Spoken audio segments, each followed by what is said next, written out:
I came out to hang out with Dr. Umar tonight.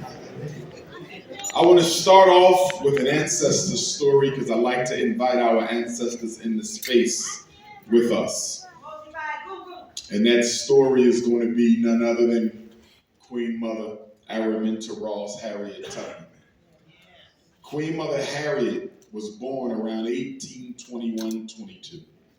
We don't know the exact year because in those days they didn't keep the exact dates when our ancestors were born because they were considered things, property, chattel.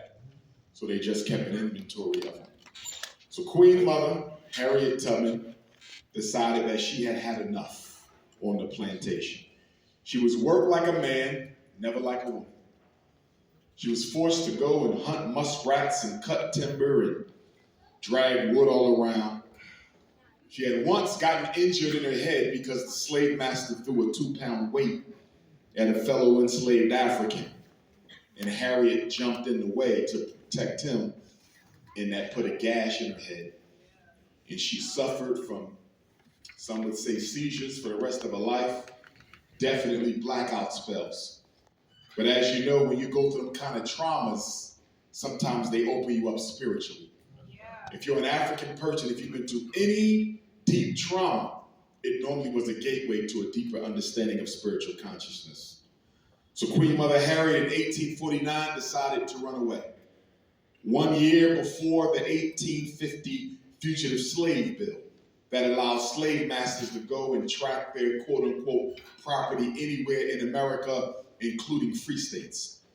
So once she got through Maryland and got through Delaware and ended up in Philadelphia, Pennsylvania, at the Underground Railroad office that was located at 4th and Market Streets, only a block away from the Liberty Bell. She got there and she met William Still. William Still, who prepared the largest collection of escaped slave narratives in American history. After she got to Philadelphia, she started working to raise money. She didn't forget about where she came from like a lot of us do. Queen Mother Harriet said, I may be free, but there's many more like me who are not. So she decided to go back to Maryland, go back on the slave trade by herself, about 100 pounds, soaking wet, no more than about 5 feet tall. So she goes back. And she frees more Africans. About 19 trips she took. Freed every brother and sister she had except one who had already, I believe, been sold too far south. After that, her parents begged her not to come back no more.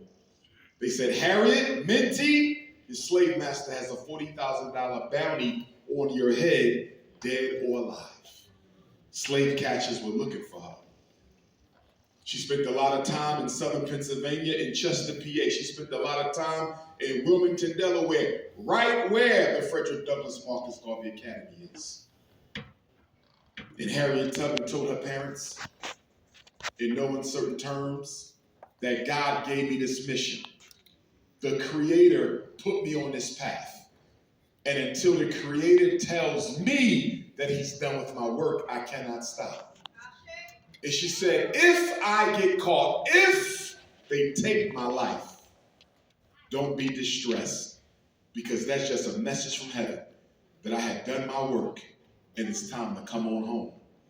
So Harriet Tubman hears about the fact that her mother and father are supposed to be sold into slavery, although they were free at the time, because it was uncovered they were helping people on the Underground Railroad.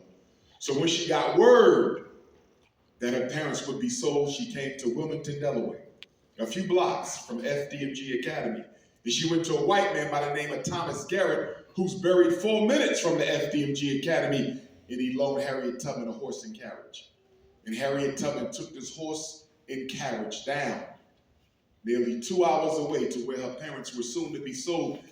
And she rushed in and threw her mother and father, her aging elderly parents, onto this wagon and rode them all the way back to Philadelphia to freedom.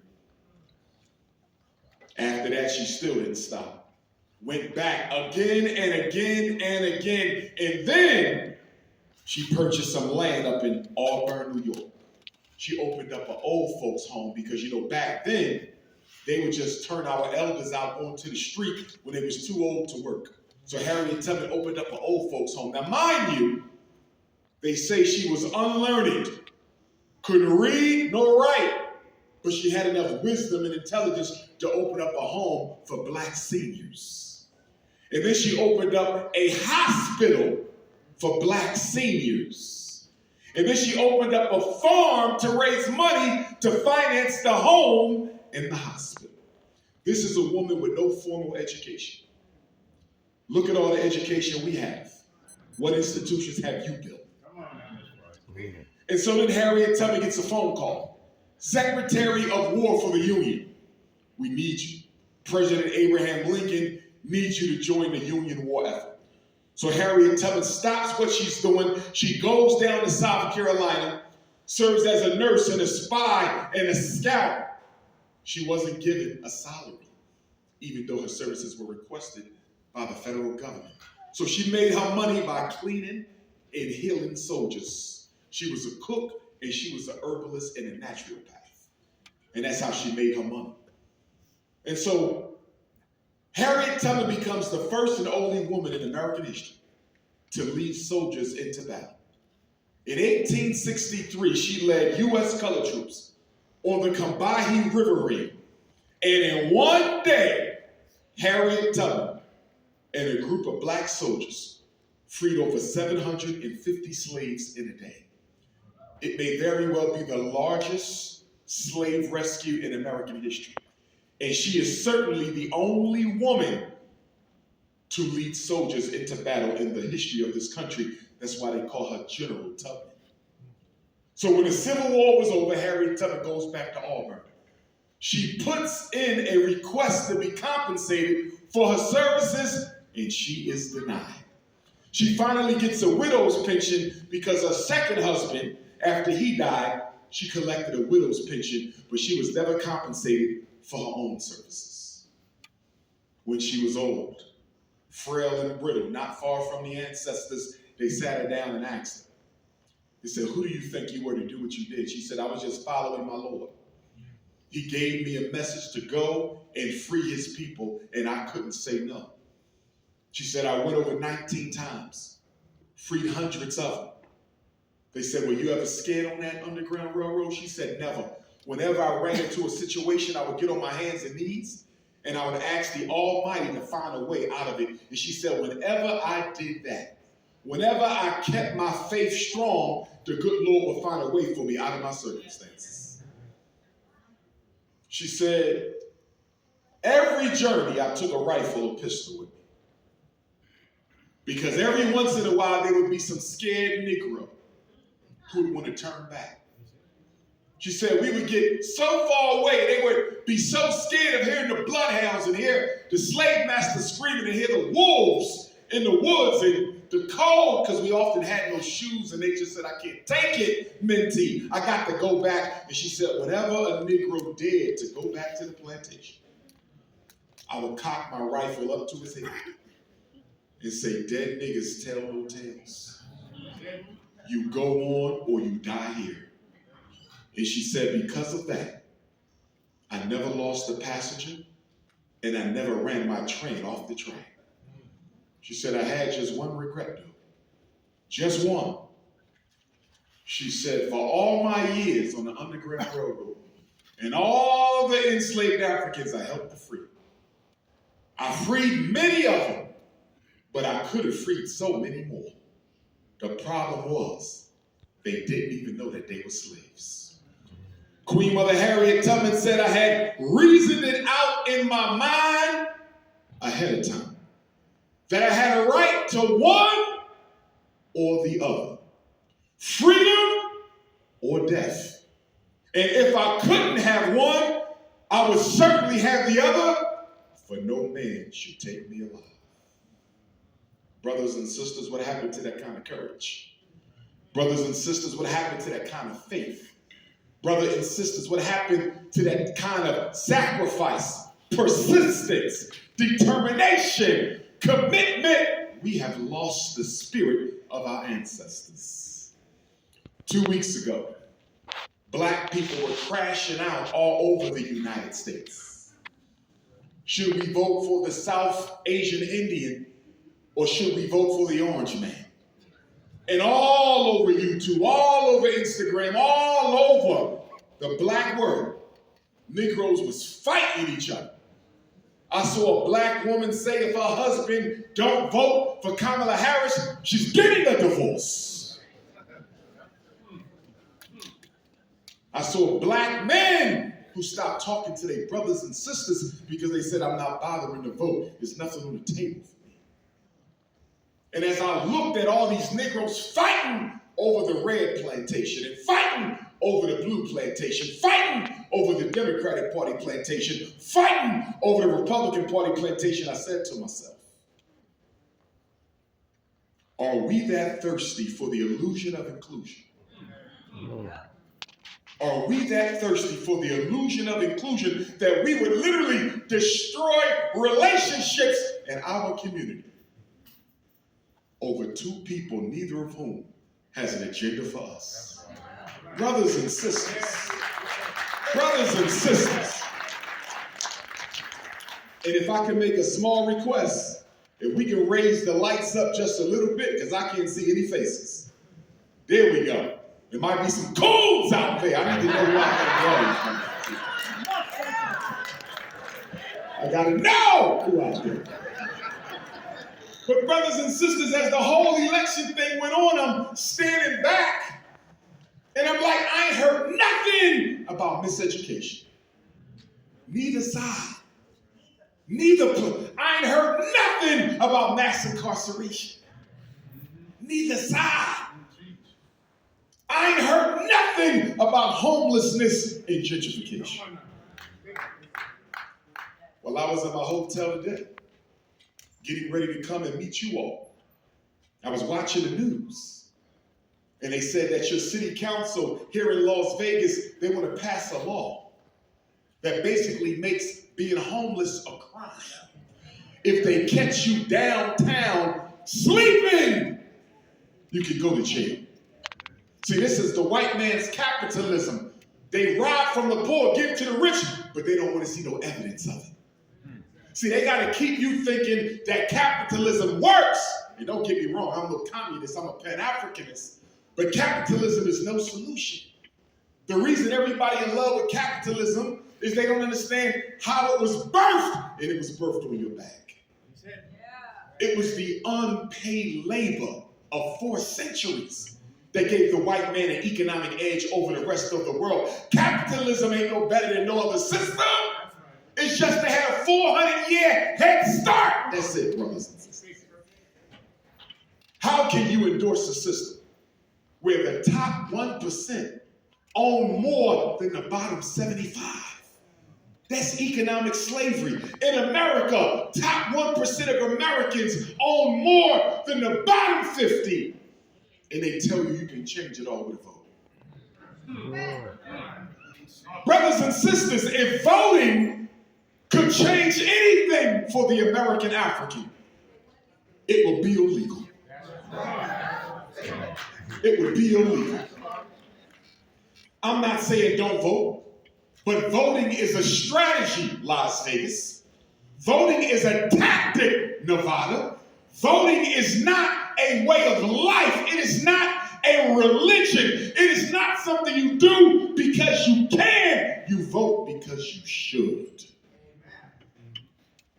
I didn't hear nothing about police genocide from neither candidate. That's right. But y'all was crashing out. Negroes say my ancestors died for me to vote. Actually, they died for freedom, justice, and equality. Voting was only the strategy. Stop confusing goals with tactics. Stop confusing goals with tactics. Stop confusing goals with tactics. What did Stokely Carmichael Kwame Ture say? He was interviewed once and they said, well, Student Nonviolent Coordinating Committee. Are y'all violent or nonviolent? And Stokely Carmichael Kwame Ture said, I can't answer that because you don't determine a tactic before you have assessed the battlefield. Yeah. He say, until we see how you crackers are going to respond to us, We don't know if you're going to be violent or non-violent. Those are tactics. And tactics change based on the agenda or the environment. We think because we voted, we changed something. And I was so disappointed at my Black Greek sorority and fraternity brothers and sisters. Because that first night that Vice President Harris declared her candidacy after Joe Biden cognitively clocked out, the Black Greeks raised $30 million in a night. One night. $30 million in one night and gave it to a South Asian Indian to pay for commercials. Now that she lost, what did we get for that $30 million? Nothing at all. You raised $30 million for a presidential candidate, but you come from a community without a single decent school in it. You come from a community without a single decent hospital in it. You come from a community without a decent supermarket in it. You come from a community that don't even have a bank that invests in Black people, but you'll give the white power structure $30 million. Las Vegas, in order for us as the American African people to get where we need to be, there will have to be an intellectual civil war amongst us. We will have to separate out who wants to do for themselves and who wants to keep begging from Caucasians. There's two groups. You can't serve two masters. Some of us are in love with free white money. You can't live without free white money.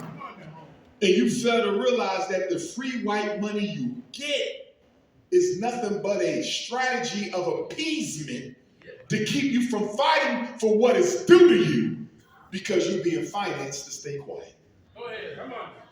There was an article that just came out the other day.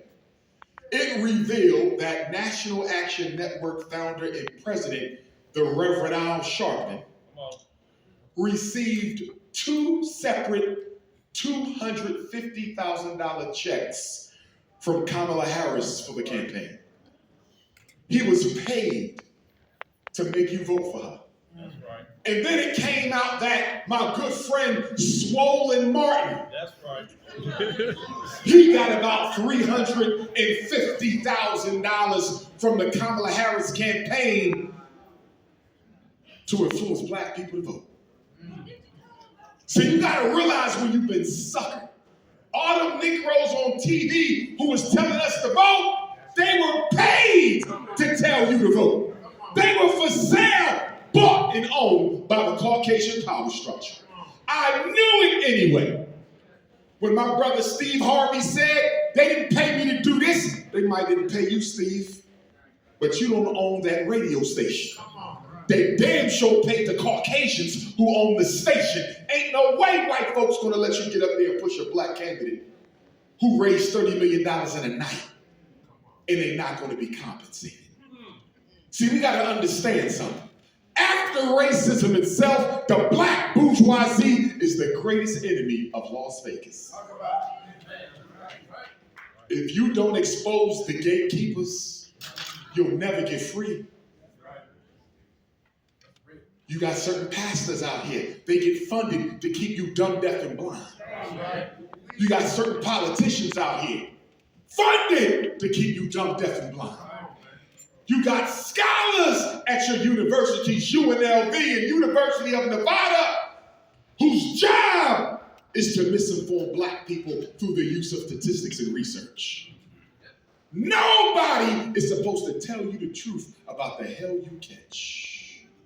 All your leaders misrepresent you to the power structure, misrepresent you to the media. You don't think it's a coincidence that whenever they want to know what's going on with Black folks, they go to a celebrity? They go to an athlete? Why are we the only people in America whose athletes and celebrities are your spokespersons? The Negroes most controlled by white folks. The Negroes most comfortable with white folks are going to tell your truth to the world. They will never do that. The black entertainer, the black celebrity is a corporate product. I love LeBron James, but he is white power merchandise. I love Deion Sanders, but he's white power merchandise. They don't belong to us no more. They say what they told to say, and they do what they told to do. And that's why whenever I see a young brother in our community who wants to be a football player, wants to be a basketball player, I hear a sister who got a good voice, or she's a great dancer, good engineer, good bass player. On one hand, I'm happy. On the other hand, I'm sad. Because I said in order for him to become what he wanted to become, he will have to go through those people. And once he goes through those people, he will no longer belong to our people. See, one day we got to wake up and ask ourselves, is it worth the price? Is it worth the price sending all our young people into the white power structure to get rich? Is it worth the price sending all of our black men to the NFL and the NBA to get rich? What do we get out of that? Can somebody tell me the benefit to the black community of all these athletes that have come through us through the decades? We get nothing out of it, brothers and sisters. Nothing! And a lot of us don't care because we are hypnotized by individualism. You only care about whether you win. You only care about whether your son, your daughter win, your mama win, your family win. You suffer from radical Negro individualism. It's all about me, myself, and I. The average Negro in Nevada ain't thought twice about how to help the community out. And that's why they can pluck us off. They can get any black person they want at any time they want because they know there's no unity. Power is in the group. It's never in the individual. Look how the Latinos move. They move as a group. You mess with one, you got to mess with all of them. Look at how the Asians move. They move as a group. You mess with one, you got to mess with all of them. But look at African people. We real quick to tell people, listen, I'm not a color. I'm an individual. And then you use your religion to support your Negro tune by saying things like, Jesus don't see no color. You will reason your self-hatred and blame it on the Lord.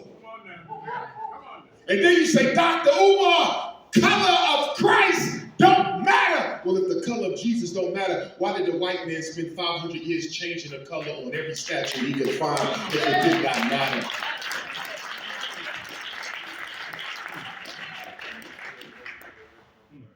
The people who look like your God can easily replace him as your deity. Say that again, bro. The people who look like your Lord can easily replace him as your Lord. If it is okay for a white Jesus to hang in your house, if it is okay for a Caucasian Christ to hang on your wall, then it's okay for white people to run your damn life. It's easy to submit to white power after you submit it to a white image. I was in the house of a family friend of mine in New Jersey a couple weeks ago, and they had a big picture of white Jesus on the wall. I had to make him take it off. I said, don't take this shit down.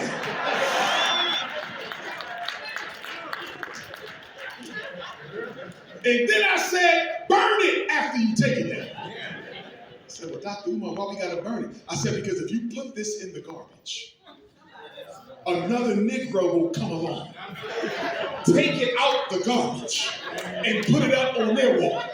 There's something about his blue eyes they just can't resist. It's something about that pink skin they just can't resist. It's something about that blonde hair that every black woman wants it on her head. It's something.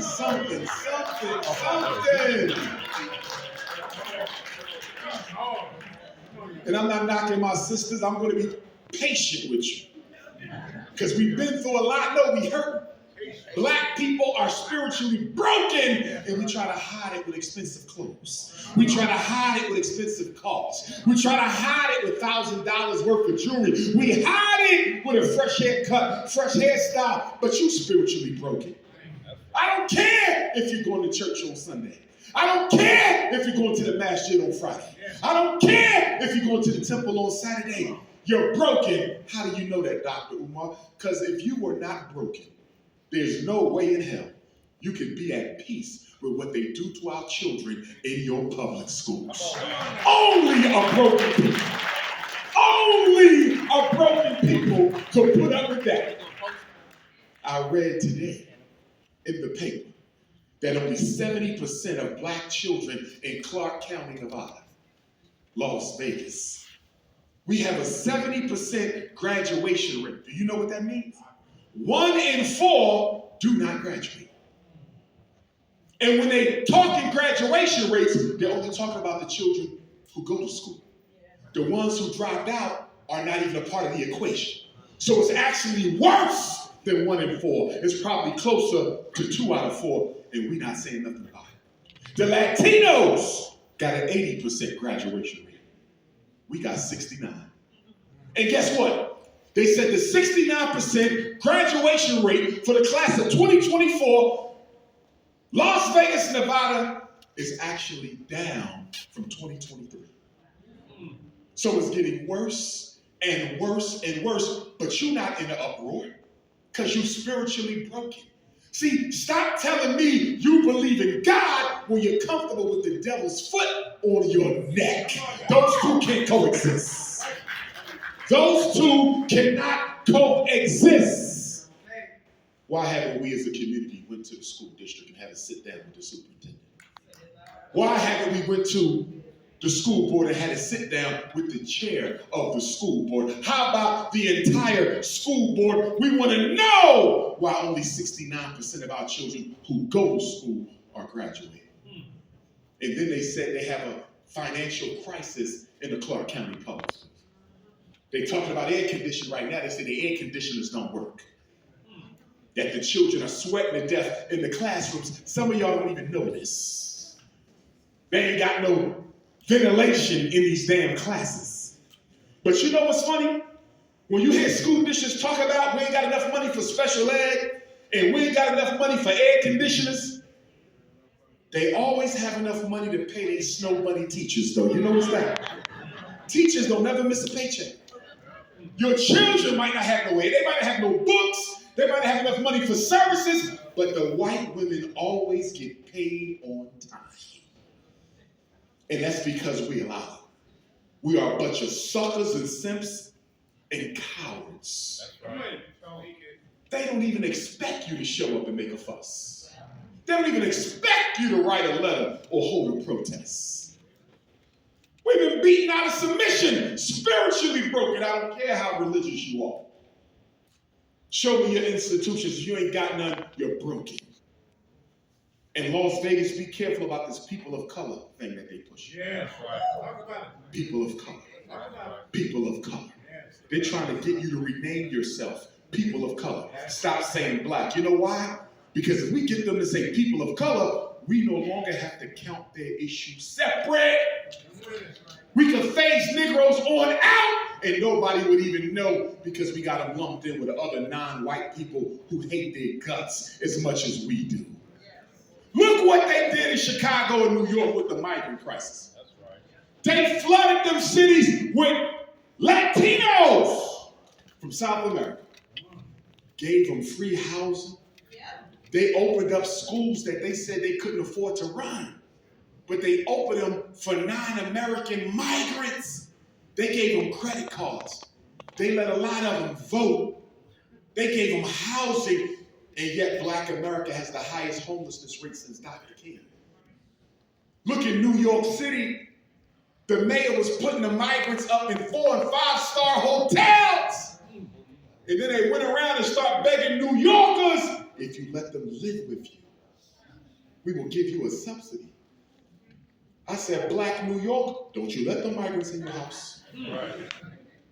Because you know there's residency laws where you just can't put people out once they live there. if you let them in your house, they're going to take over your house. You're going to get frustrated and you're going to leave your house, and the migrants will own your house. And do you know why they decided to do that to Chicago and New York? Because those are the two blackest cities we have. They're the two most politically conscious cities we have. So the Democratic Party that you love so much said that if we can brownwash the black people out of New York, and if we can brownwash the black people out of Chicago, we won't have to worry about the black vote on election day. The Democratic Party is tired of catering to you. And now Donald Trump, he can deport all he want to deport. There's so many of them migrants who had already made babies here, they're not going nowhere. You ain't gonna be able to separate them from their mother. I don't care what he say. That's all talk. Donald Trump knows the migrant crisis is here to stay. Because if you don't let the migrants stay, white corporations will pack up and take their factories overseas. The migrants are here to keep the costs down for the factories. That's why they're here. They let them in. Donald Trump is full of SH, you know what? They're not going to stop coming. That wall he built, they had videos of the wall with the migrants paying somebody 50 US and walking right around the wall with their kids. Like the Wizard of Oz. Ain't no wall kept no damn migrants out. Has a fence ever kept somebody out your backyard from stealing your shit? So what make you think?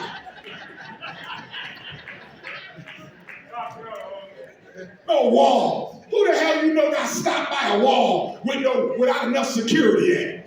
You got a guard for every 100 miles or so. That ain't stopping nobody. It's propaganda to make the American people think that they are still the priority. That's over with.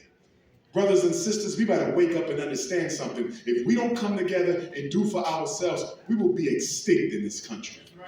We will be extinct in this country. I read an article, they said teenage pregnancy in the black community is down for the first time since the 1960s. Of course it is. Because y'all done already LGBTized our babies. Barack Obama. I'm not knocking you if you're sexually confused. I'm not knocking you. I don't agree with you, but I'm not knocking you. I love all black folks. One day we're going to get you right. But Barack Obama brought that in. He did that. All in the schools with it. Now don't get me wrong, we always had LGBT. But you never had a mainstream LGBT. To the point where, if you disagree with it, it could cost you your law, your job, your career. I used to speak at about 30 graduations every spring. Elementary school graduation, middle school graduation, high school graduation. And soon when Obama started pushing that, my graduations went down because the rainbow gangers in the schools, they would write letters to the superintendent talking about he's homophobic. I said, this is a graduation speech. I'm not coming in to talk about gay sex. I'm coming in to motivate our kids to do well with the rest of their life. What does that have to do? And they said, we understand, Dr. Umar, but they empower now. They empower now because of your black president. And y'all crashed out for him too. Thank you. But y'all woke up with Kamala, so I'm glad. Some of y'all started to think a little bit and said, wait a minute. I've been doing this for a long time. You got to realize now, you vote every 4 years for the president. 4 times 10 is 40 years, so 10 elections. 20 elections, you and your elders. And so we've been getting played for a sucker for a long time using the weapon they call hope. You can always get black people with hope. Because hope don't have a plan attached to it. Hope don't have a strategy attached to it. You just have to give black people the belief that you're going to do something. And when you don't, you just tell them, I need a little more time. You know they did the same thing in slavery, right? They kept saying, we're going to end this sooner or later, but not now. And it wasn't until Nat Turner and Gabriel Prosser and Denmark Vesey and Sen Q and Madison Washington into Saint La Overture and Jean-Jacques Dessalines and Cujo and Akampan and Mama Solitude and General Del Glass, they said, you know what? Enough of your promises. We're going to end this ourselves. You got to take laws into your own hands. God made us the masters. So why we keep looking for them for the salvation? Yeah. As long as we keep looking to Caucasians for the salvation, we'll never get divine assistance because they are not your owners. Right. When are the black businesses in Las Vegas going to come together and create a black business system? So if I buy from the hair care place, I get 10% off when I go to the car place. And if I shop at the car place, I'm going to get 20% off at the corner store. And if I shop at the corner store, I'm going to get 10% off at the daycare. And if I shop at the daycare, I'm going to get 10% off on my lawn care. The problem with black businesses is we compete too much. Why not work together? You see white businesses merging every year. They say, you know what? We can make more money if we work together. Why don't black people understand that? The only reason the Koreans took over the black hair care is y'all was too busy competing. And then they said they want to do something about the violence in the black community. Too many black boys killing black boys. I agree. But I don't hear nothing about attacking poverty. See, poverty is the grandparent of all crime. Poverty is the grandparent of all crime. So when is your city council going to start talking about poverty elimination, poverty reduction? And the quickest way to reduce poverty is to give black men some damn jobs. When are we going to have that conversation, Mayor? I got a snow bunny been in there for what, 12, 13 years? Her husband was the mayor before her. What kind of shit is that? Y'all interpret it? I ain't never heard anything like that in my life. He pimped you and then passed it off for the wife to get another 12. And if it wasn't for the fact that in Las Vegas you could only run for 3 terms, she'd get elected again. And then I see you only got one brother on the Las Vegas City Council. Everybody else is snow bunnies and salsa bunnies. Everybody else. So I know y'all ain't getting no justice unless y'all organize. Stokely Carmichael said, if you organize a little bit, you get a little done. If you organize some, you get some done. But if you don't organize at all, you don't get nothing done. Las Vegas, what are y'all, the 5th largest public school system in America? Y'all got about 40,000 children in special ed. I saw that y'all have a class action lawsuit against the special ed system in Clark County Public Schools. 40,000 children, mostly black, disproportionately black in Las Vegas schools, aren't getting the appropriate special ed services. So let me ask y'all a question. As a school psychologist, if your child attends school in a district where the special needs children are not getting special needs help, why the hell you still have them in special ed? Come on now. I'm trying to find out what's wrong with you. And let me tell you a little secret. 20,000 of those 40,000 don't have a damn thing wrong with them.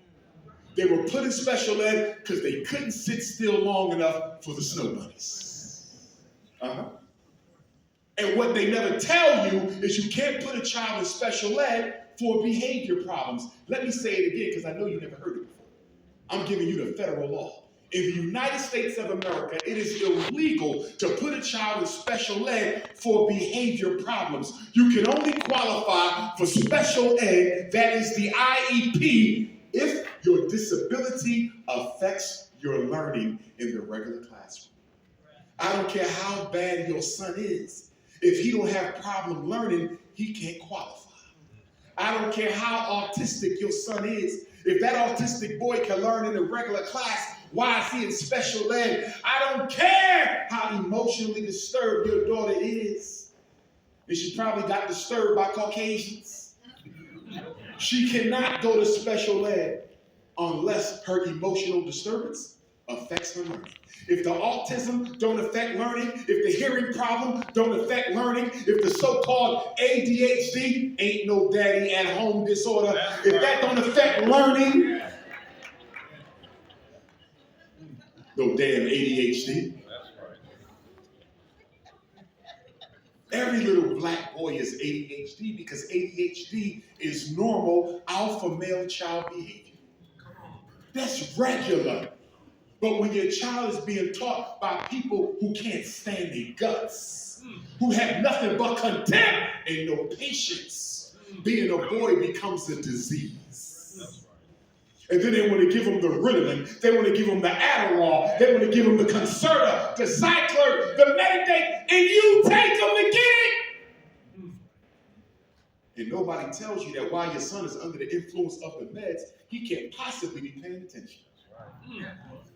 He's comatose. He's comatose. He's not learning. He's not moving, but his brain ain't moving either. See, when they slow down his body, they slow down his brain because your body is controlled by your brain. And you giving your son crack, literally synthesized cocaine so he can learn about Christopher Columbus. And then you call me up after you done messed his life up. Dr. Umar, can you help us? They tested him 2 years ago. They put him in special ed. They. I don't want to hear they no more, Las Vegas. I want to hear you. Why do I want to hear you? Because you got to sign your name 4 times before they do anything. You had to sign a permission to evaluate form so the school psychologist could test them. That's me. Then after I'm done my evaluation, you have to sign agreement with my evaluation. After you sign agreement with my evaluation, you got to sign agreement with the IEP, Incarceration Education Preparation. And then after you sign the IEP, your 4th signature is the special ed service plan. If you don't sign the service plan, we can't take them from the regular class and put them in the special one. You did it to your child. Most of our children do not have learning disabilities. They have lazy disabilities. They are lazy and you know it. But the problem is you are lazy when it comes to proper parenting skills. I know how the game goes. That's why whenever I evaluate a black child, I tell them the truth. Even the white kids, I tell them the truth. Dr. Umar, what am I in here for? Your mother signed paperwork saying that she think your ass is slow. I'm real. Because I want them to know what's on the line here today. Do you want to come to school in that yellow bus, son? Oh, hell no. The slow bus? Yeah, the slow bus. I'm not slow. You sure you're not slow? I'm sure I'm not slow. Well, guess what we're going to do today, young man? You're going to be with me all day. If you don't finish up, I'm going to get you tomorrow. I'm going to give you an IQ test. That's going to be about an hour to an hour and a half. I'm going to give you an achievement assessment. That's going to be about 90 minutes to 2 hours. I'm going to give you a visual motor scale. That's 10 minutes. I'm going to give you an adaptive behavior screening. That's 10 minutes. I'm going to give you an emotional measure. That's about 10 minutes. And after you do these tests, I'm going to score them up.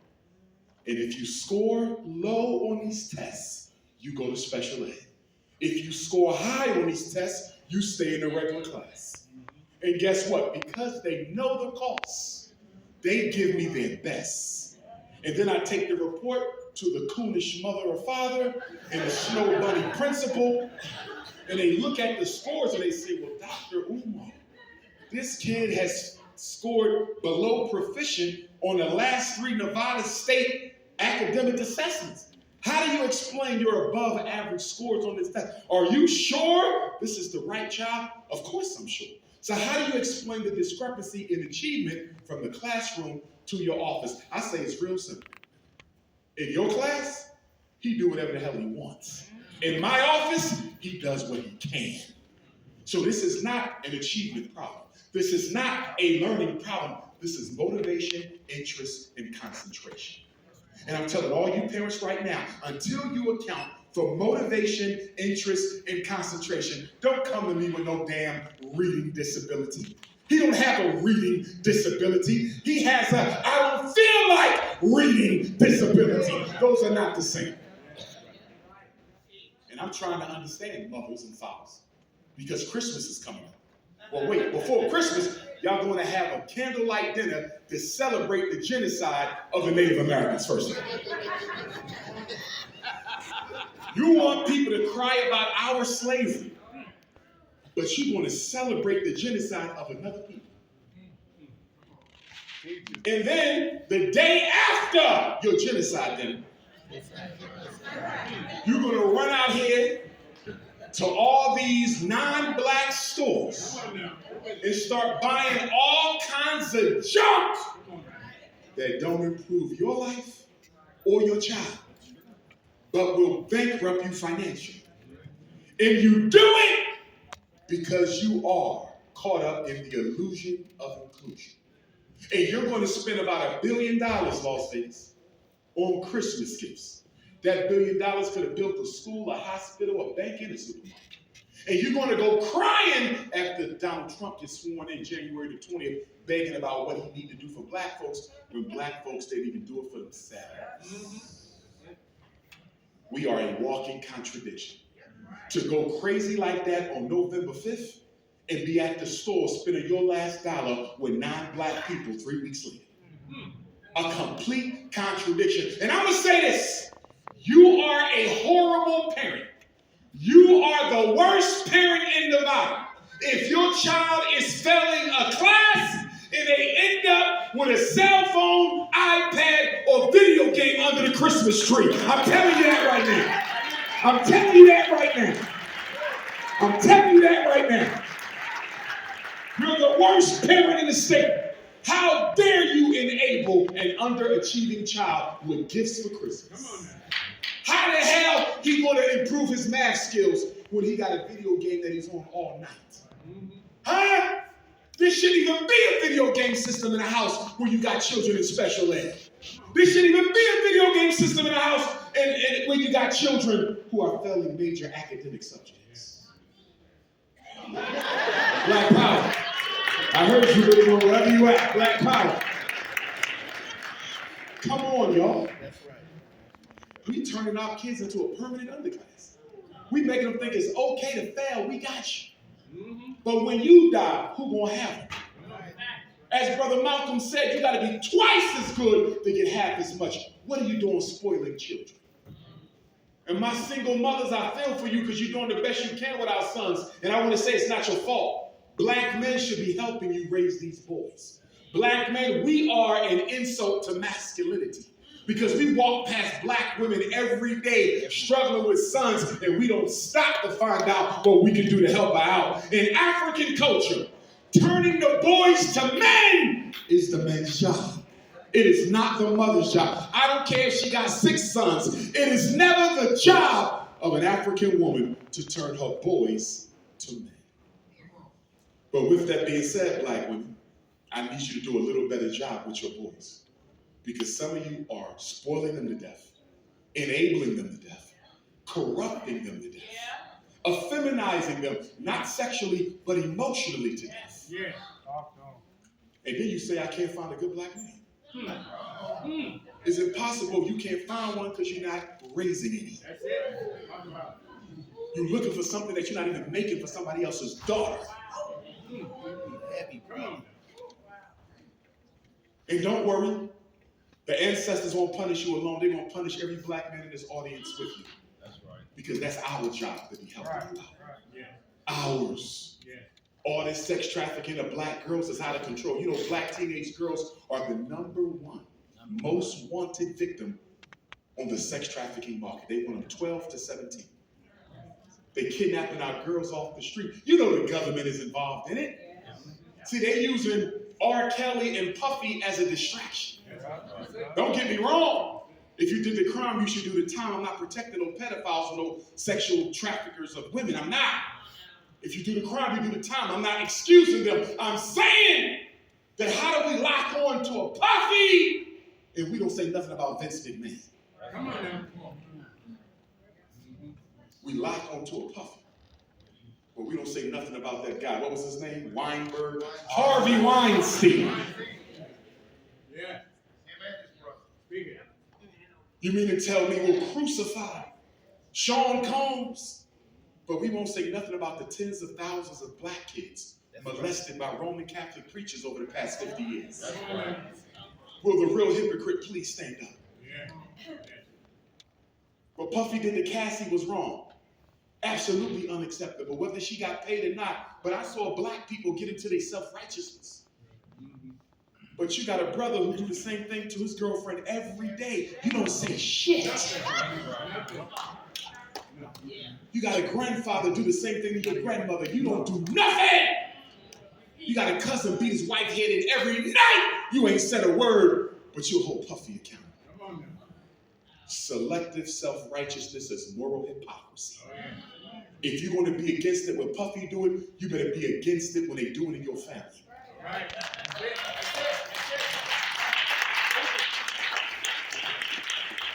In the Gospels, didn't the black Christ say, I come to turn a man against his household? He didn't say, I come to make you enemies just because. He said, if you really going to follow me, you will have to expose the evil in your own family. And in exposing the evil in your own family, they will become your enemies. Right. Brothers and sisters, oil and water don't mix. The righteous are never at peace with the unrighteous. Never. I just came from being with your brothers and sisters in Australia. 16 hours away at the bottom of the earth. And what was so interesting about being in Melbourne, Australia, in Queensland, Australia, in Sydney, Australia, they're going through the same hell you're going through. It's the same thing. African children over there killing each other. Single black mothers everywhere. White Jesus on everybody's wall. Homelessness and unemployment. What they do to any black population, they do to every black population. Week before that, I was in London, England, Birmingham, England. Same thing. Black kids killing each other, killing themselves. Black mothers raising kids on their own. Black men unemployed, homeless, and in jail. When are we going to create a new black world order? Yes. I don't want to hear about the Bill Gates world order. To hell with the Caucasians. What are we going to do for ourselves? Yes. That is the question going into 2025. What is the black man and woman of America going to do for themselves? Nobody feels sorry for you because a $2 trillion people shouldn't be complaining about much. A $2 trillion people shouldn't be complaining about much. If you can spend $30 billion on hair and beauty, why your kids ain't got no schools? If we can spend $2 billion on Air Jordans and another $2 to $4 billion on liquor and alcohol, why we ain't got no after-school jobs for our children? And if I could talk to Oprah, if I could talk to LeBron, if I could talk to some of these celebrities who keep paying for college education, I would tell them to put an end to that. Stop paying for college education, because all you're doing is giving money to white-controlled institutions, making it look like you're serving us. Stop giving money to white institutions. Put that money in a child's hand and give them a business coach so they can turn that into a business. That's what you do. You don't give no $250,000 to a white college. Give it to them in the form of a business grant. Why our celebrities don't give out business grants? You notice that? They'll pay for college, they'll pay for turkeys, they'll pay for sneakers, but they will not use that money for economic empowerment because they know that is the threat. Everybody knows if you give black people with their intelligence, if you give black people money with their psychological ingenuity, with their imagination, with their creative minds, if you marry black brain power to black dollar power, we'd be a superpower overnight. See, brothers and sisters, they didn't desegregate the schools because they thought black kids would learn better sitting next to white children. That's not why they desegregated schools in 1954. They desegregated schools because they were afraid that if we don't stop what they are doing in the black schools, even though they were dilapidated, even though they were underfunded, even though when it rained, the water came through the ceiling, but despite all that, them black teachers and them black schoolhouses was producing a better educated learner than the most expensive white private school in America. That's right. Remember Las Vegas? We invented the gas mask before we went to school with white kids. We invented the stoplight before we went to school with white kids. We invented the refrigerated truck before we went to school with white children. We invented the self-lubricating engine before we went to school with white children. White people said, look at what they're doing. Look at what they're doing. White kids ain't even thinking about this kind of stuff. If we don't put it into it, Negroes will own this society. So they integrate. They forcibly bust our kids into the white schools. But guess what? When they sent the black kids into the white schools, they didn't send the black teachers with them. The biggest loss of black educators was between when? 1954 and 1974, because special ed came in 75. They didn't start bringing black teachers back into America's public schools until special ed. In other words, they made sure they already had a system in place to turn our children into a permanent underclass before they brought the black teachers in. They knew if they sent the black teachers with the black children, they could have destroyed our babies' minds. So they kept the black teachers out. The biggest untold story of the school desegregation movement was the casualties of black teachers who lost their jobs. A whole generation of black teachers were kept out of the schools to make sure white women could break the spirit of our children. And let's be honest, let's be clear, Las Vegas. The purpose of public school for the black boy is to teach him who his slave master is. Your son can't read, but he know who the president is. Your son can't count, he know white people run things in this country. Your son Mike can't spell his name, but he knows that there's nothing his mother or father can do about anything white folks decide to do to him. Control and white power is the curriculum of the American public school system. To break the spirit, the school is the plantation.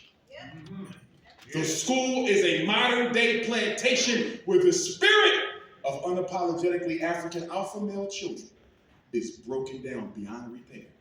And we got to stop sending our boys into these schools, because what did the Honorable Frederick Douglass say? It is better to raise strong children than to repair broken men. We are letting them break the spirit of our sons. And then we got to spend the rest of their life trying to turn them back into men. How about we do it right the first time? Why don't we have a homeschooling cooperative in Las Vegas?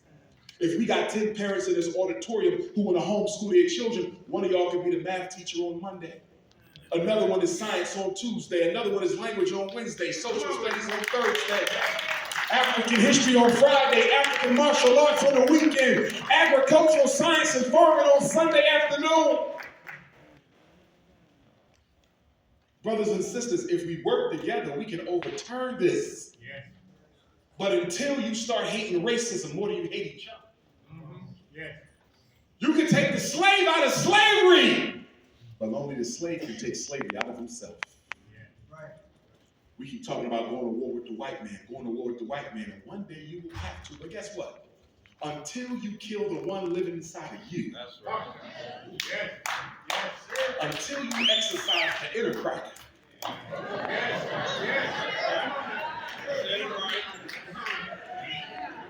it don't matter who on the outside.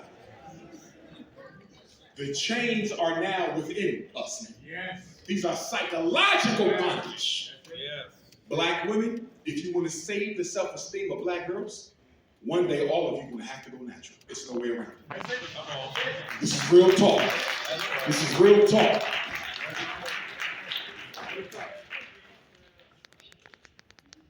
You have to, black women, because there's no greater boost to a black girl's self-esteem than to see her women, her aunt, my grandma, my mama, wearing their hair as God made it. Yes. Not only that, sister, have you seen the research on the cancer that's being triggered by the chemicals and the weaves and the perms? Are you willing to die to look like a Caucasian? Come on, that's right. And black men, we can't talk. Because why is she trying to look like a Caucasian? Because our queens have studied us. And in studying us, they have learned that we prefer a woman with a European phenotype. We like the Kim Kardashian look. Black body, white flesh. Our women are trying to look attractive because that's how we want her to look. Let's be real. We don't want her happy to be nappy. Let's be honest. Y'all know my rules, ladies. If I can't grab it, you damn sure can't have it. You understand? got to go natural for the self-respect of our little girls. And black women, no more BBLs. We're done with that. New Year's resolution for all black queens. In fact, I'm going to pass a rule. You can't come to no more of my talks if you got any kind of superficial surgeries. And they don't even make the BBL look right no more. They got the butt all on the side of your hips. You look like a candy heart or something. It's supposed to be in the back. It's supposed to be Cinnabons. They got your cheeks on the side. They don't look right. You look like a spinning top. And then you get the breast implants and they hurt. You can't even touch them. What's good is it if I can't even touch them? You spent how much for this? And then what happens when you become an elder? What happens when you're 70 years old? What happens to all them sacks they done put in your booty? What happens to all them sacks they put in your breast? You 70 and 80, because you know as you age, you tend to drop a little bit. But now you got 20 extra artificial pounds.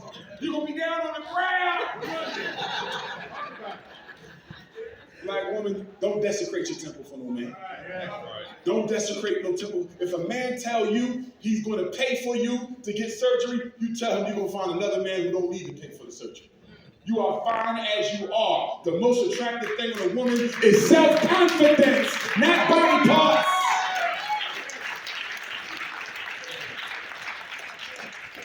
I'm serious. Stop desecrating your temple. And what's up with the eyelashes? Talk to me. There's nothing attractive about windshield wipers over your eyes.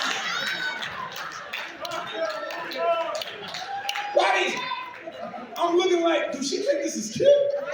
What is this? You look like Eddie Munster, Herman Munster. And then the glue making you blind. Just let them know the glue blinds you. The ophthalmologist is saying that if it was up to them, they would make the eyelashes illegal because the blue get in your eye and it drops your vision. So now you're going blind and look white. Brothers, if your woman got fake eyelashes, when you go home tonight, snatch them off. Snatch them off. If she got a wig or a weave, snatch it off! You say, baby, we got about 6 weeks into the new year. You starting fresh. You get you some $20 clippers, and you just ball her down. See, the problem, black women, y'all keep trying to save that little ringworm patch. No, shave it. Shave it. All your baby hair coming out, shave it. Shave it. Your hairline got Stephen A. Smith, shave it. Listen, I'm a barber. I was a barber in high school. They taught us how to cut hair. Listen, the best way to take care of your hair when you got all kind of cranial issues, go bald and go fresh. And this is the best time because it's about to get cold outside, right? So you can wear African head wraps. Order you 30 African hair wraps from Amazon. They're on sale right now. 30 African. Nobody even know you bald head. By the time next spring come around, you have a nice, strong baby afro. Some of y'all gonna have baby locks by then, sister. But what y'all do is y'all can't stand to go bald head for even a month because you think you're unattractive. White folks have convinced black women that they have no beauty at all. So you're like, if I go bald, I'm not gonna like it because I don't even like me with hair. You gotta get over that self-hate system. Because I'm tired of y'all covering y'all face up with all this extra hair y'all don't even need. You go to Africa, they're not walking around with all that. Not the traditional queens. The ones imitating you all are. But traditional women, they hair short. They might have some locks, but that's it. Y'all have 50 pounds of fake hair all over your face. You weigh 100, your hair weigh 300. How that's gonna work? Come on! Then the hair be stinking with all them stuff. Oh, Lord. Let me lay on your chest. Oh, dang. Just a Lysol. And then y'all like the Indian hair. Y'all go get the Indian hair, but do you know how the Indian hair come to you? Once a year, the Indian women who are in the Vedic tradition, they shave. They go bald once a year to get all the spiritual toxicity off. They sell that hair to the hair companies. And they take the spiritual junk of Indian women and you buy it and put it on your head. You're wearing the spiritual garbage of another woman from another race on your temple. Let me tell you something about African culture. In African culture, your spirit is in your head. Your soul is in your head. You don't let nobody play with your head because this is your temple. Yeah. Your soul is a shrine. Yeah. Your soul is in it. And y'all got everybody touching your head, perming your head, weaving your head. And then you put dead Indian hair on your head. You're destroying your connection to the universe. Come on now. If it's two things black women got to change, what you let people do to your hair and what you let men do to your womb. Because every time you lay with a man, sister, he imprints you. Every time you absorb our DNA, every act of intimacy, you absorb the DNA of the man that you were with. So if you had 30 partners in your life, all 30 of those men remain with you to this day. And brothers, they ain't no different for us either. Every woman we were with, they imprint us. And there's been research that shows your DNA structure can change based on the people you laid with in bed.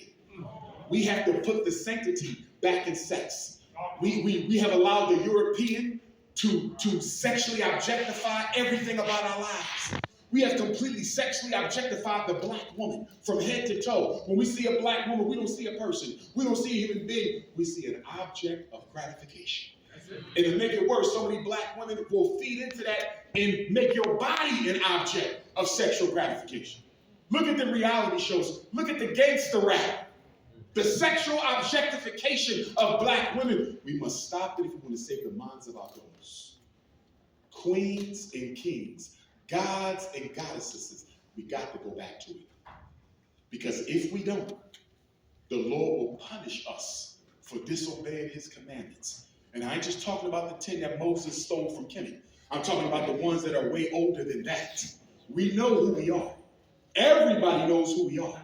And the reason nobody wants to leave us alone, because they know if you give them one crack, if you give them a fighting chance, they'll go back on top because they were meant for the top in the first place. That's right. That's why they say the last shall be first and the first shall be last. But we got to work our way back. As I prepare to wrap this up, brothers and sisters, I want to give you my phone number in case you need to reach me. Take your phone out. If you're a parent and you need to have a consultation with me, if anybody has gone through something in your life and you need a life coaching session with me, feel free to text me. I don't answer the phone. You got to text me first because you might be a cone. Text me first. And we will set it up. When I leave you guys, I go back to Philadelphia. I ain't been home in about a month because I went from London to Nat Turner to Australia to Vegas back to Philly. But I have to go and pick out the flooring for the Frederick Douglass Marcus Garvey Academy. All renovations are done except the floor, brothers and sisters. Everything is done. Everything is done except the floor. So we have 11 rooms that we got to cover up because we took the old rugs out. I have to go to the floor store, pick out the floor that I want, and the contractor's going to lay it in. We at 11:55 right now. We right at the finish line. So when we lay them floors down, we applying for our certificate of occupancy. If all goes well, we're going to have a grand opening, either the first or second quarter of 2025. And if any of you have donated to the Frederick Douglass Marcus Garvey Academy, I would hope that you would fly to Philadelphia, Pennsylvania, drive 20 minutes to the front door of the Frederick Douglass Marcus Garvey Academy. Wilmington, Delaware is Philadelphia's backyard. I can get to the airport faster from FDMG, Delaware than I can from my home in Philadelphia. They're right next door to each other.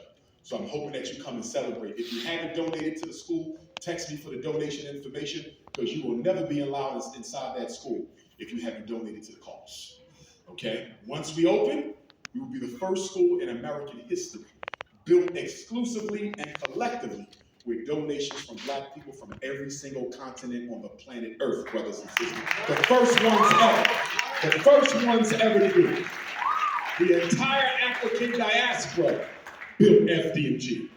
If you want to work at the school, send me your resumes. Don't worry about being certified. Private school certification is different from public school certification.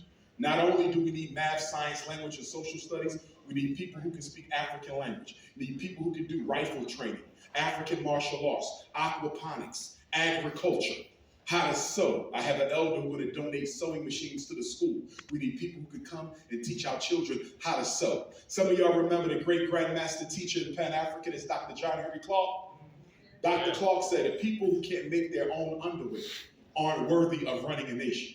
So the first thing our children are going to learn how to do is make their own damn drawers. Oh yes. Oh yes. If you know how to make documentaries, come teach our children how to make documentaries. If you do photography, come and do a photography class. I want our young men to graduate from the Frederick Douglass Marcus Garvey Academy with 21 different entrepreneurial skills. We're talking about economic liberation, brothers and sisters. Economic liberation. So send me your resume. Black women, you know the rules, right? You can't work at my school if your hair not natural. I'm telling you now. No weave, no perm, no straightening comb, no European haircut. If you're not natural now, that's all right. But you better be natural when you show up for work. Black men, you cannot be a bunny hopper. No bunny hoppers working at my damn school. You must be out of your mind if you think your white wife is bringing you lunch in my damn school. You're crazy. No snow bunnies. And let me say this to the brothers. The reason why you should not be bunny hopping because you are disrespecting black women. For all we've been through, black women have stood by us, and for you to turn your back on black women and go to women of another race is absolutely unacceptable. I don't hate the white woman. I don't hate the red woman. I don't hate the brown woman. I don't hate the yellow woman. I love the black woman. If she was good enough for me in Africa, she's good enough for me now. If she's good enough for me during slavery, she's good enough for me now. If she's good enough for me during Jim Crow, civil rights, she's good enough for me now. Stop letting these white women use you for your melanin in your money. Because they're only coming for one or the other. They want melanin in their babies or money in their wallets. Wake up. These white women ain't marrying you, they leasing your ass, they leasing you. And once they get tired of using you and driving your dumb ass around, they can go get another fool and do it to him. And you know what bothers me, sisters? When a black man is dating a non-black woman, he comes across a black woman on the street, he won't even acknowledge or speak to you. Have you noticed that? Black men will not speak to black women when they're with their snow bunnies. They go out of their way to make that Caucasian feel like she's the queen of the earth. Absolutely unacceptable. And then you make it bad for black men like me who don't bunny hop because whenever we get around white women, they keep looking back, thinking you're looking at them. I don't want your ass. Don't look back here with your flat ass. I don't want you. There's nothing cute about that shape. Nothing. And I damn sure don't want none of your Thanksgiving cuisine. A whole bunch of mayonnaise and custard and yogurt. Keep that shit. He only wanted you because he got low self-esteem. See, for the black man with the bunny hopping disease, right? The white woman's womb is a metaphorical, symbolic opening into his access to white society. Yeah. He feels like, if I can penetrate the white woman, I can penetrate white society. Wrong. So he's sleeping with her as a way to force himself into the reality of Caucasians. There is no such thing as loving Caucasians and not hating yourself. And if you don't believe it, it's a good book you should read by a black psychiatrist, whoever said wrong, you cliche. And it's called Franz Fanon. He wrote a book called Black Skin, White Mass. Yes. Please read Black Skin. This is a black psychiatrist, one of our freedom fighters who was a bunny hopper himself. And told the truth about why black men date outside the race. And it's not just that we date outside the race. We do it more than all other men put together. Look at all the money we lost when Kobe died and it went to Vanessa. That's right. Look at all the money that white women got from Tiger Woods. Yeah. Look at the money that RG3 and Michael Strahan ex-bunny. They bunnies went back to court and said, what I'm getting ain't enough, and they was already getting too much. You ain't nothing but a ticket, melanin or money. And for my mixed race Africans, I don't treat you no different than nobody else. If you are African full-time, I treat you as my brother or my sister. You got a white mother and a black father, but you black, I'm with you. You got a white father, black mother, however it goes, as long as you black all the time, I ain't got no problem. My problem is when you get the mixed race Africans who want to be white around white people and black around black. No, we're not doing that. You must be black all the time or black none of the time. We ain't against nobody, but we love ourselves. And see, for me, I don't go around explaining to white people why I don't support interracial relationships. Because a lot of y'all try to explain to the enemy why you don't do what you do. I don't do that. Listen, you don't go to the European Jews and ask them why no black people got invited to the synagogues. You don't go to the Chinese community and ask why none of us are in their churches. You don't go to no other culture who have nobody else but themselves in their institutions and ask them why it ain't no black people. You only come to black people and ask us why it ain't nobody else, because you want us to feel bad about being race first. You want us to feel bad about putting ourselves first. I am here to tell you that the God that I serve expects me to put black people first. The God that I serve expects me to put the black women first. I hate no one, but I love black people first. If I can help anybody of another color, I'll do it, but not if I have to take from my own. We have been last too long, and it's time for us to be first. Black power. Let me give you my number, 215-989-9858. Twice more, 215-989-9858. Once more, 215-989-9858. That is my direct personal cell. If we take a photo tonight, make sure you text it to me. If you want to get a copy of my book, they are in the lobby, Black Parent Advocate. It's a 500-page book of everything you need to know to save your children from the school system. They want your child in special ed and you don't want them in special ed, I have your letter. All you got to do is reproduce my letter. Your child in special ed and they have not benefited from special ed, I have the letter. Your child needs to speak your language eval, they won't give it to you, I have the letter. Your child has a behavior problem, he has an IEP, and they haven't developed a behavior plan, I have the letter. If you're homeschooling your children, I got a whole chapter on how to do it right. I have a whole chapter on how to conduct yourself at the school meeting, because a lot of you conduct yourself inappropriately in front of these white folks in the public school. That's right. Black women, stop telling white people all your family business. That's right. Y'all talk too much. The biggest reason black women are getting their children confiscated from the Clark County Child Protective Services is you sharing too much business with teachers and principals. The school is not your friend. The school is the new prison, the principal is the new warden, and the teacher is the new police officer. And anything you tell them can and will be used against you. 215-989-9858. I'll leave you with a quote from the great and honorable Frederick Douglass, my ancestor. Frederick Douglass and my 4 times great-grandfather were first cousins and half-brothers. They grew up together on Tuckahoe Creek in Talbot County, Maryland. Frederick Douglass said, if there is no struggle, there is no progress. Those who profess to favor freedom and deprecate agitation are like men who want crops without plowing up the ground. They want rain but can't stand the thunder or the lightning. They want the ocean but can't deal with the awful roar of its waters. Frederick Douglass said, a man may not get all he wants in this world, but you will pay for everything that you get. And if we as African people are ever going to become free, we must pay for that freedom. We may pay with words, we may pay with blows, we may pay with blood. But he who wants to be free must strike the first blow. He said, for 20 years, I prayed on my knees to God for freedom, but the good Lord gave me no freedom until I got up off my knees and started praying with my feet.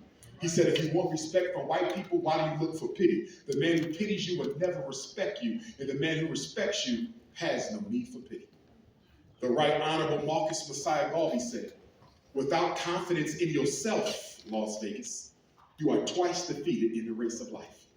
With confidence, you have won, even before you have started. Marcus Garvey said, the black man and woman are not in the condition you're in because you're black. You're in the condition you're in because you're black and disorganized. He said, the greatest weapon used against African people is disorganization. Garvey said, if the black man and woman of America are not careful, you will drink in all the poison of Western civilization, and you will die from the effects of it. Garvey was once asked, are you an African or are you a Jamaican? And the leader of the largest black organization in modern history, who gave us the red, black, and green flag, the only mass leader to build a million-man movement without religion, Garvey looked up and said, you ask me, am I African or am I Jamaican? And I tell you, I would never, ever give up a continent for an island. I am an African. Yesterday, today, and for all times. Las Vegas, Nevada, one love. Yeah. Come on, get on your feet. Hold on, I'm going to see if we got a few questions. Maybe 3 of them. Yeah, right there, right now. I'm going to take about I'm gonna take 5 questions. Only 5. Only five? Only 5. Raise your hand if you got a question. I'm gonna give you a number. Yes. Young brother, you 1. Queen, you 2. Come on, y'all. You got questions? Young brother with the hoodie on, you 3. 4 right there. That lady with the white. With the lady with the white. Where you at, Queen? With the white collar line. Okay, you 4 and you 5 right here. Number Mike, 1. I'm gonna repeat the question. Mike King with the mic. Come on. Where my number 1 at? Go ahead. Oh, what up, man? I didn't know that was you. Yes, sir. Yes, sir. Yes, sir. I don't ask you. All right. Give me the mic, King. 1 moment. Give him the mic. Give him the mic. Give him King the with the mic. mic, please. Yo, what's up? My name is Ladarian. I'm born and raised in Los Angeles. Doc, I got a question for you. I'm under the firm opinion that we need to destroy and rebuild. Okay. Some of this, damn, forgive me, I'm a little nervous. Take your time. Take your time. I believe that half, if not most of these niggas need to die. I'm just being real with you. I'm from LA. Keep it real. You know what I'm saying? So if you're wearing the wrong color, you can easily get pressed. If you look like Steve Urkel, you can easily get pressed. I'm born and raised in LA. Specifically speaking, I'm from the jungles. If you've seen Train Today, you know where I'm from. I gang banged for over 10 years.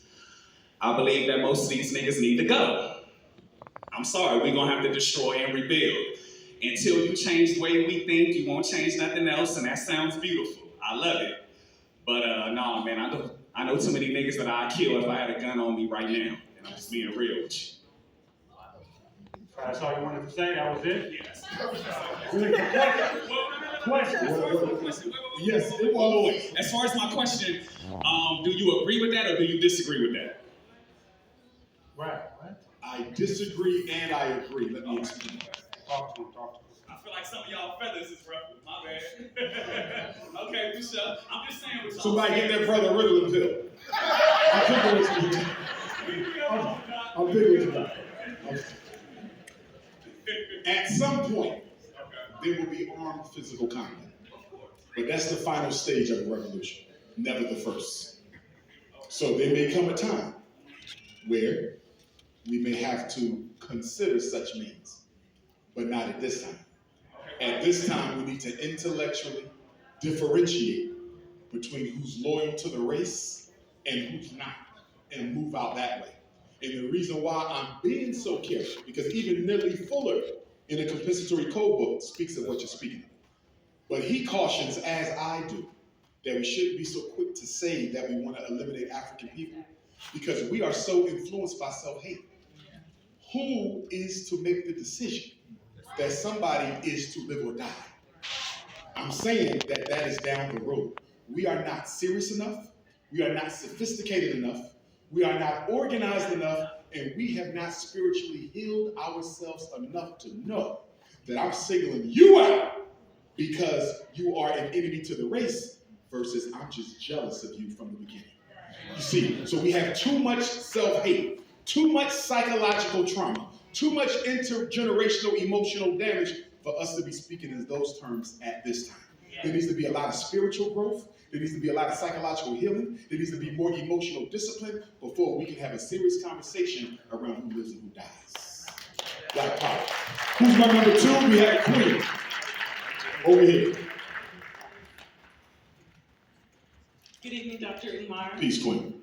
My name is Tatiana Donaldson. I am born and raised here in Las Vegas, Nevada, and I'm the founder of Ambitious Black Girl, a communal organization geared towards empowering and uplifting Black girls and women.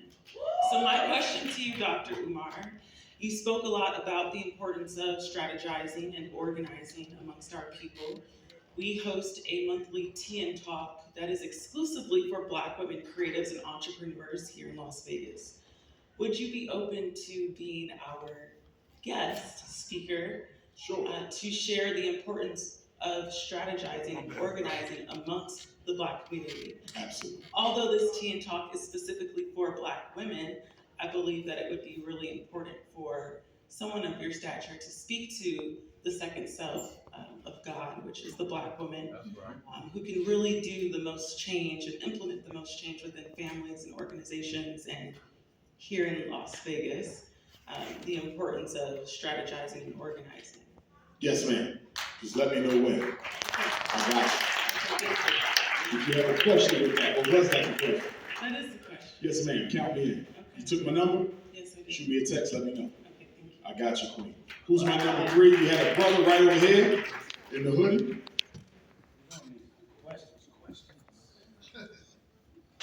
Hi, Dr. Umar. Peace, King.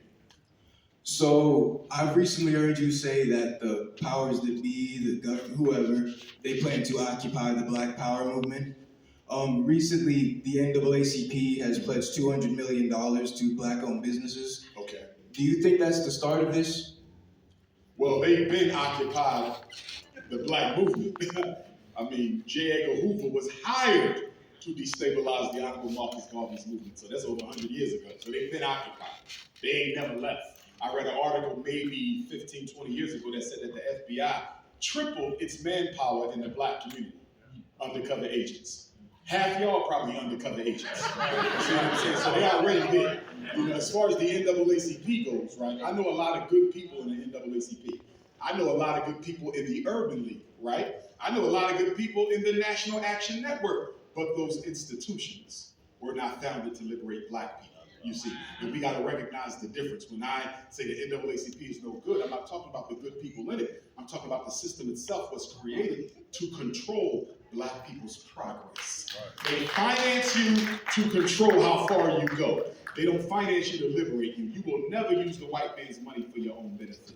You will always pay a price for doing it. But we got to stay focused on what we got to do. We can't get so caught up in what the white man is doing that we don't act. Because some of us get so bogged down in the information and the negativity of the white power structure's agenda that we throw our hands up and say there's nothing we can do against this system. We can't go there. You know, if you get to the point where the information is killing your motivation, then put the damn books down. Because at the end of the day, we got to struggle and we got to organize. And we can't use the information as an obstacle to organization. Because I get a lot of brothers and sisters who would say, well, Doc, I want to participate in the freedom struggle, but I can't do it yet until I'm done reading these 10 books I just bought. Well, it might take you 10 years to finish the damn books. We ain't got time for you to finish the books. Information informs activism, and activism informs the information. We got too many young brothers, the YouTubian struggle streamer generation in particular, the fake woke society. All they want to do is know stuff, but they don't want to do anything. No solution. I could care less about how much you know if you're not going to do. I always say all the time, I could probably get more done with a Bible-toting, politically unconscious Negro who goes to church and worship a white Jesus. I might could work with him more than a Negro who read a library worth of books. Because once we done read a library worth of books, we think we're so intelligent that can't nobody tell us nothing. We're too good to participate in the freedom struggle, and we just want to give the orders and not take any.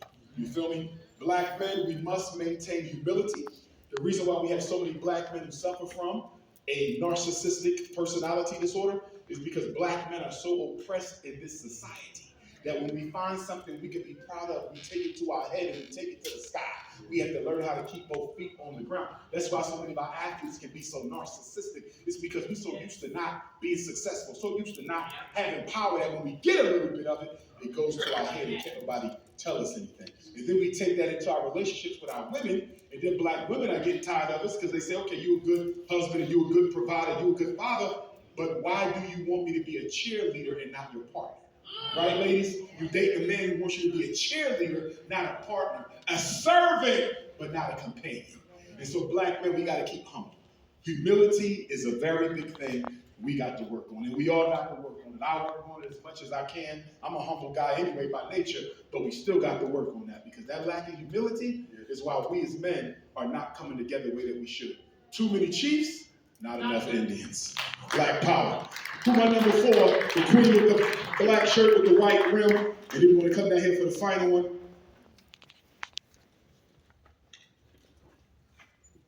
Blessings to you, Dr. Umar. My Peace, name is Queen. Lisa. I'm from Akron, Ohio. I've been in Vegas for about a month now for some training. But I contacted you before and asked you, why don't our leaders like yourself get together to where we can start paying into our own government? And controlling ourselves. So it's like we need them for so much. I don't feel we need them. I feel like you stating if we're spending 30 billion in hair products and 50 billion in this, why can't if every black person would get together and if we just put in maybe $5 a month and that money is properly invested, then we would have all the schools, the hospitals, the grocery stores that we need. So that's my question to you. Or how do you think about that? I agree with you wholeheartedly, Empress, but I would say start with the micro before we go to the macro. And what I mean by that is, why don't we start that in Las Vegas? You follow what I'm saying? Because before we can have a superstructure, we have to have a simple structure. So we should start it in Las Vegas, that African susu where everybody put 5 or 20. And I think it should be a little higher than that, because you got to find who's serious and who's not. And the best way to find out how serious black people is to see if they put their money where their mouth is. Because you get a lot of black people who show up. How many of you have been to meetings where a certain man or woman dominated the whole meeting with their ego and opinion, and then when it came time to actually donate to the cause, they didn't give a single penny, and they dominated the whole meeting?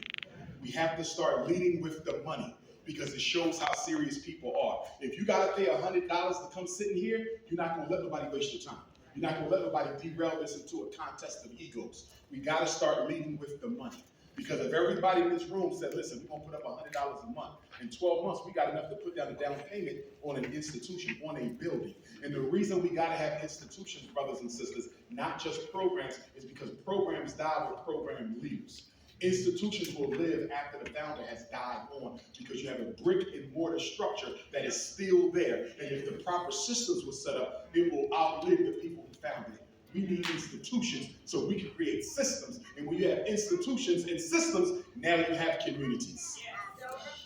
We have to do this. Self-reparations, Queen. Internal reparations. We don't talk enough about internal reparations. I agree, the white man owns us. I'm a scholar on the enslavement of African people. I'm a priest of the ancestors. So nobody knows more than me what they did to us spiritually, psychologically, and politically. But why do we talk so much about what the white man owes the black man, and we don't talk enough about what the black man owns himself?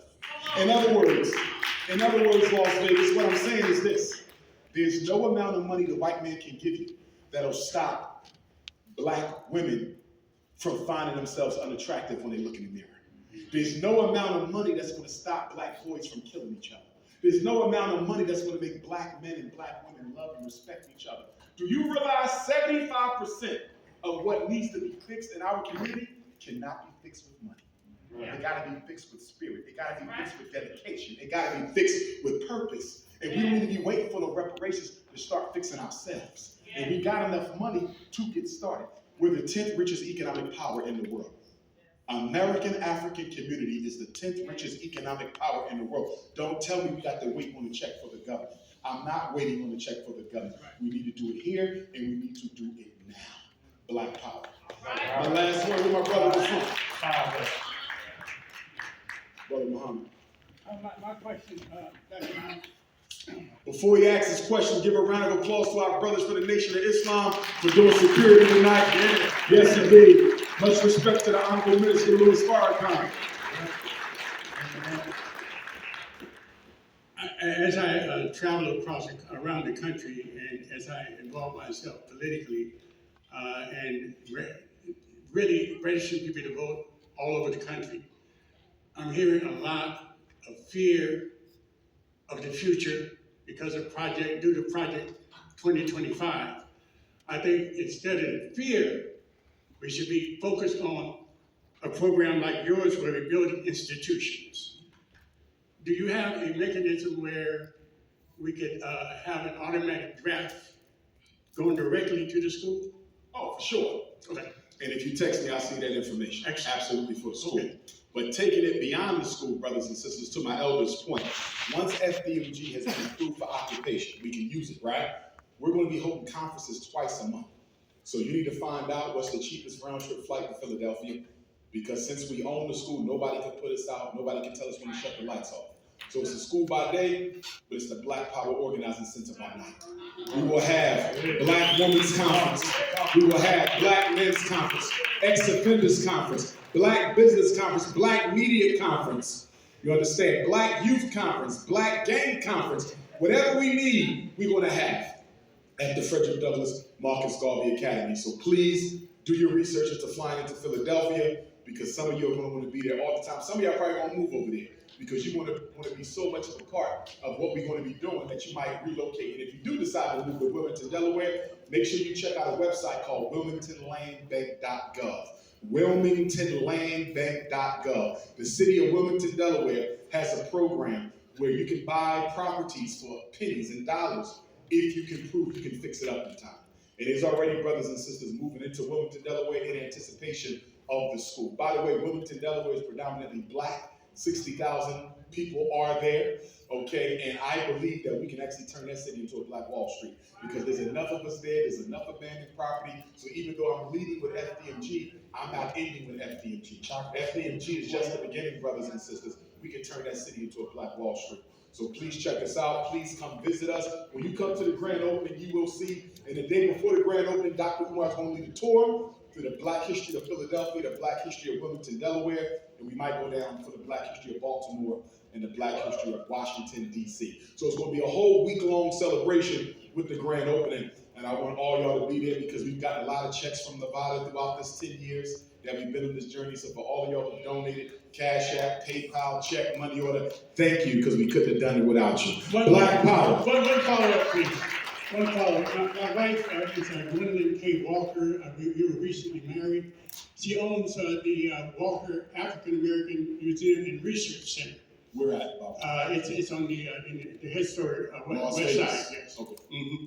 And she put together by hand a gift basket for you to take back with you. Yes. And, Thank you. And I saw it too, Bob. It's in the back. I ain't leaving without it. Yes. Give her my blessings.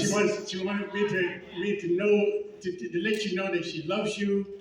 She prays for you. She encourages you to continue to fight, and all those who are supporting you. And I'm grateful that I'm here to meet you for the first time. I'm so happy that you're young. The youth are taking over. Our elders, it causes us to really rest in our mind and in our spirit, knowing that the young people are getting ready to turn the tide. Yes, sir. So guess what, Bob? Let me say this as a last word, and I'll meet you guys in the lobby to take photos. Let me say this as a last word.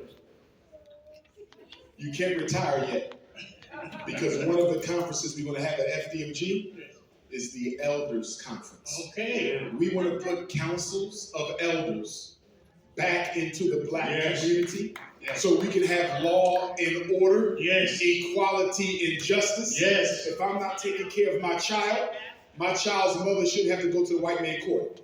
She should have to go to the Council of Elders. Okay. And the Council of Elders will call Dr. Umar in and say, why aren't you taking care of your child? Yes. If this brother loaned that sister some money and she didn't pay him back, he should have to go to white man law. He should have to go to the Council of Elders in Las Vegas, and y'all bring the sister in and resolve that dispute. If we had our elders in place as the governance of our community, there would be a lot less trauma and a lot less drama. Y'all agree with that, brothers and sisters? We got to bring the Council of Elders back. Yes, indeed. Can you repeat the website one more time? Website for, Wilmington, I had ADHD. An ancestral diversion for higher development. Hold on. Wilmington, WILMINGTON. WilmingtonLandBank.gov. Do not mention my name when you call. He's trying to take over the city. I told y'all don't let him in. Black Power, LA, Las Vegas, I love y'all. I'm going to see y'all in the lobby for the photos. I think we got some pictures out there. Support them.